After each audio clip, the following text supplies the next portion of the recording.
Hi! Welcome back to my channel. బాబుకి school fee కడదామని స్కూల్‌కొచ్చిన.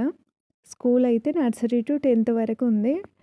Full పెద్ద ground ఉంటది. బావుందండి స్కూలు. స్టార్టింగ్ ఉన్న 2 బిల్డింగ్స్ చూసిండ్రు గదా! అది ఒకటి girls hostel and boys hostel. ఆర్ఫన్స్‌కి అండ్ సింగిల్ పేరెంట్ ఉన్న పిల్లలకి ఇక్కడ హాస్టల్ అండ్ స్కూల్ ఫీ ఏమి ఉండదండి. Free service. అంటే హాస్టల్ మెయింటెనెన్స్ మొత్తం డొనేషన్స్ మీద నడుస్తది. అందుకే పిల్లలకు ఫ్రీ. ఓన్లీ ఈ డిస్ట్రిక్ట్ వాళ్ళకి మాత్రమే ఛాన్స్ అండి. ఇందులో స్టేట్ సిలబస్ ఉంది. సీబీఎస్ఈ కూడా ఉంది. మేము ఫీ కట్టి వచ్చేటప్పుడు కొంతమంది భక్తులు కనిపించి భగవద్గీత, మహాభారతం లాంటి పుస్తకాలు సేల్ చేస్తున్నారు. ఇంతే అండి వీడియో. వీడియో నచ్చితే లైక్ చేయండి, సబ్స్క్రైబ్ చేసుకోండి.